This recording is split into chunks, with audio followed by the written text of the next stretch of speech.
بسم اللہ الرحمن الرحیم۔ آج کا ٹاپک ہے علم اور آگاہی۔ خود کو جاننا علم اور خدا کو جاننا آگاہی ہے، یہ کہتے ہیں خلیل جبران۔ یہ آگاہی تک کے سفر پر گامزن ہو جانے والے ہی کامیاب لوگ ہوتے ہیں۔ حالات جیسے بھی ہوں، مشکلات چاہے جتنی بھی بڑی ہوں، اگر خود شناسی سے خدا شناسی تک کے سفر پر انسان قدم بڑھتے رہیں تو اس کی کامیابی یقینی بن جاتی ہے۔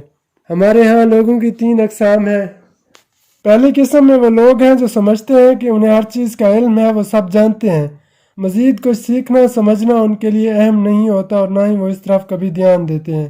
یہ وہ لوگ ہیں جو اپنی زندگی میں بے چینی اور ناکامی سے دور رہتے ہیں۔ دوسری قسم ان لوگوں کی ہے جو تھوڑا بہت پڑھ کر سیکھ کر اپنے آپ کو بہت بہتر سمجھنے لگتے ہیں۔ ان کے انداز اور باتوں سے یہ واضح ہوتا ہے کہ انہیں جو معلوم ہے بس وہی صحیح ہے اور اہم ہے۔ ایسے لوگ اکثر و بیشتر اپنی اور دوسروں کی زندگی میں انتشار پھیلانے والے اور غیر یقینی کا شکار ہوتے ہیں۔ تیسری قسم کے ان لوگوں کی ہوتی ہے جو خود کو صحیح معنوں میں جاننے لگتے ہیں اور یہ یقین رکھتے ہیں کہ جو کچھ وہ جانتے ہیں وہ وسیع ترین علم کا محض معمولی سا حصہ ہے۔ ایسے لوگ بہت کچھ جانتے ہوئے بھی عاجزی اپنائے ہوئے رہتے ہیں۔ یہی وہ لوگ ہیں جو حقیقی معنوں میں کامیاب ہوتے ہیں۔ انسان کی شخصیت اور کارکردگی کے بہترین ہونے کا بنیادی جز خود شناسی ہے۔ خود شناسی محض یہ نہیں کہ ہمیں اپنی صلاحیتوں کا علم ہو جائے، بلکہ یہ تو اپنی خامیوں کو جان کر انہیں خوبیوں میں تبدیل کر دینے کا نام بھی ہے۔ خود شناسی کے عمل میں انسان اپنا مطالعہ کرتے ہوئے اپنی کمزوریوں پر توجہ دیتا ہے، انہیں قبول کرتے ہوئے اپنے آپ کو بہتر بنانے کی کوشش کرتا ہے۔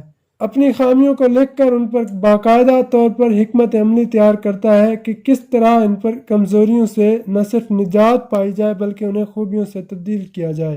انسان اپنے لیے معیار خود بناتا ہے اور یہ فیصلہ بھی اسی کا ہوتا ہے کہ اسے زندگی میں کس مقام پر پہنچنا ہے۔ انسان اپنی منزل کا انتخاب بھی خود کرتا ہے۔ میرا ماننا ہے کہ یہ ہم انسانوں کا ذاتی انتخاب ہوتا ہے کہ ہم کتنا کامیاب ہونا چاہتے ہیں یا کامیاب ہونا بھی چاہتے ہیں کہ نہیں۔ ہم شعوری یا غیر شعوری طور پر یہ فیصلہ بھی خود ہی کرتے ہیں کہ ہمیں کس قدر کامیاب زندگی گزارنی ہے۔ جو انسان خود کو ناکامیوں پر جواز پیش کرتا ہے، اپنے آپ کو مطمئن کرتا دکھائی دیتا ہے، وہ حقیقتاً اپنی ناکامیوں کا فیصلہ خود کر رہا ہوتا ہے۔ ایسے انسان پر کوئی کتاب، کوئی موٹیویشن شاید ہی اثر کر پاتی ہے۔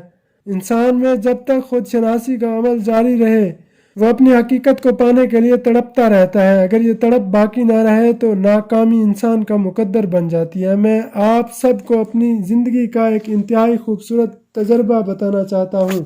کچھ عرصہ قبل میری ملاقات ایک بابا جی سے ہوئی۔ بابا جی کی نظر بہت کمزور تھی، اسی وجہ سے وہ ہمیشہ نظر کا چشمہ لگائے ہوتے تھے۔ ایک شام بابا جی سے بات چیت کرتے ہوئے میں نے انہیں اندھیر زیادہ ہو جانے کی وجہ سے اپنی گاڑی میں گھر تک چھوڑنے کی دعوت دی، جس پر انہوں نے بہت خوبصورت الفاظ میں مجھے زندگی کے 2 بہترین سبق پڑھا دیے۔ گھر تک چھوڑ دینے کی دعوت پر بابا جی کہنے لگے کہ پتر، مجھے سہاروں سے نفرت ہے کیونکہ یہ انسان کی ہمت اور حوصلے کو کمزور بنا دیتے ہیں۔ میں نے جو ہی یہ کہتے ہوئے کہ شام بڑھ گئی ہے، اندھیرا زیادہ اور آپ کی بینائی کمزور ہے، معذرت چاہی، تو بابا جی کہنے لگے، پتر، میرا گھر میری منزل ہے اور منزل تک پہنچنے کے لیے بینائی نہیں، تڑپ ہونا ضروری ہے۔ بابا جی کے یہ 2 جملے میرے لیے عمر بھر کی نصیحت بن گئے۔ اگر انسان میں منزل کی تڑپ موجود نہ ہو تو اس پر خود شناسی، خود اعتمادی، خود احتسابی کے دروازے بند رہتے ہیں۔ انسان میں تڑپ کی کمی بڑے بڑے بیناؤں کو بھی راستے میں ہی بھٹکا کر ناکام بنا دیتی ہے۔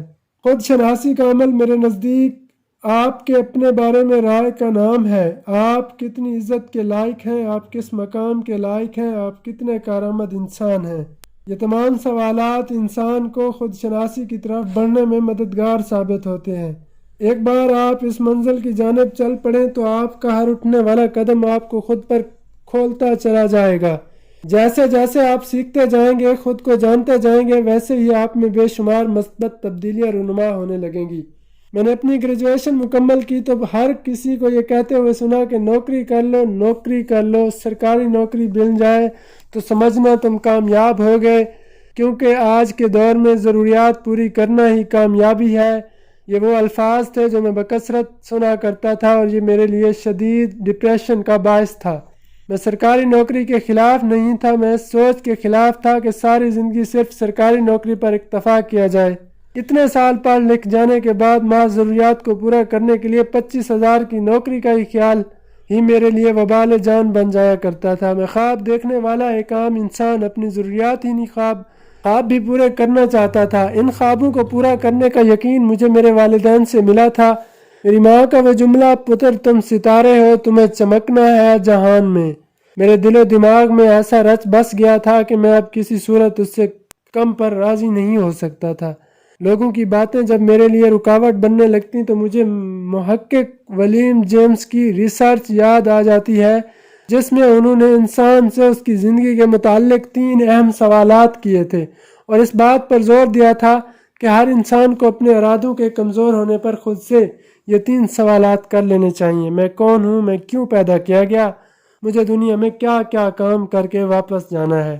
جب لوگوں کی باتیں میرا حوصلہ پست کرنے لگتی تو میں ان سوالات پر غور کرتا۔ ایک دن ہمت کر کے میں نے اپنے والدین کو اپنے خوابوں کے لیے جدوجہد کرنے کا منصوبہ بتایا۔ انہیں بھروسہ دلوایا کہ میں اپنے خوابوں کے لیے لڑ سکتا ہوں، اپنی پہچان بنا سکتا ہوں۔ میں خوش قسمت ہوں کہ میرے والدین نے دنیاوی باتوں کو نظر انداز کرتے ہوئے میرا ساتھ دیا، جس سے مجھے ایسی ہمت ملی کہ اس کا ذکر الفاظ میں کر پانا ناممکن ہے۔ میں نے اپنے آن لائن ٹیوٹرنگ کے کام کا آغاز کرتے ہوئے جیسے تیسے کمپیوٹر خریدے، مگر پاکستان میں لوڈ شیڈنگ کا بڑھتا ہوا دورانیہ میرے لیے بہت بڑی رکاوٹ تھی۔ جیب میں پیسے نہیں تھے اور کام کے لیے اچھی خاصی رقم آنے سے والا ایک جنریٹر میری اشد ضرورت تھی۔ اس کڑے وقت میں میرے والدین نے میرا بھرپور ساتھ دیتے ہوئے میرے لیے ان تمام اشیاء کا بندوبست کیا جس کے ذریعے میں اپنے کام کا آغاز کر سکوں۔ اماں اور ابا کے مجھ پر اور میرے خوابوں پر یقین نے مجھے ان کے لیے کچھ کر دکھانے کے جذبے کو مزید تقویت بخشی۔ ہماری سوچ، ہمارے خواب، ہمارے نظریات، ہماری صلاحیتیں، ہمارا حوصلہ اور ہمت، یہ سب کی سب خود شناسی کی مرہون منت ہے۔ آپ جتنا زیادہ اور جتنا بہترین خود کو جان جائیں گے، آپ کی کامیابی کا دائرہ اتنا ہی وسیع تر ہوتا چلا جائے گا۔ آپ کے خواب، آپ کی ترجیحات اور آپ کا مقصد حیات بدل جائے گا۔ آپ بہتر سے بہتر سوچنے، سمجھنے، سیکھنے اور کرنے کے قابل ہو سکیں گے۔ آپ کی ہمت، آپ کا حوصلہ بلند ترین ہوتا چلا جائے گا۔ خود ہی کو کر بلند اتنا کہ ہر تقدیر سے پہلے خدا بندے سے خود پوچھے، بتا تیری رضا کیا ہے۔ خود شناسی نہایت وسیع عمل ہے جس میں انسان پہلے خود کو، نظام کائنات کو اور پھر اس سب کے بنانے والے کو جاننا شروع کر دیتا ہے۔ جب آپ ایسے انسان بن جائیں جو اس سفر پر گامزن ہو کر خدا کی تلاش میں لگ جائے تو آپ کی ذات نہ صرف اس دنیا میں لوگوں کے لیے مثال ہوگی بلکہ خدا کے ہاں بھی آپ مقرب اور عزت والے ہوں گے۔